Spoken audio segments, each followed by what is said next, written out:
അങ്ങോട്ട് പോകണം. ആ കൺസോളിന് ചുറ്റും നിൽക്കുന്ന അതിന് മോളിൽ കയറി നിൽക്കുന്ന ആളുകൾ ആ സൗണ്ടുമായി അതുപോലെ തന്നെ വീഡിയോയിൽ വെച്ചിട്ടുള്ള അതിന് മുകളിൽ കയറി നിൽക്കുന്ന ആളുകൾ ദയവേദി താഴേക്ക് ഇറങ്ങണം. ദയവേദി താഴേക്ക് ഇറങ്ങണം. അതുപോലെ തന്നെ ആ ലൈറ്റിന്റെ സ്റ്റാൻഡിന് മുകളിൽ കയറി നിൽക്കുന്ന ആളുകൾ ദയവേദി താഴേക്ക് ഇറങ്ങണം.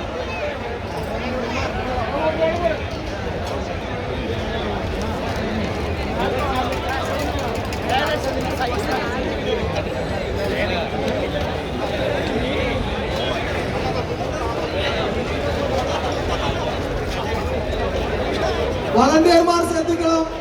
ആ സൗണ്ട് സിസ്റ്റം വെച്ചിട്ടുള്ള അതിന് മുകളിലേക്ക് കയറി നിൽക്കുന്ന ആളുകളെ ദയവേദി ഒന്ന് താഴേക്ക് ഇറങ്ങണം. അതിന് ചുറ്റും നിൽക്കുന്ന ആളുകളും ആ ടേബിളിന്റെ മുകളിൽ കയറി ഇരിക്കുന്ന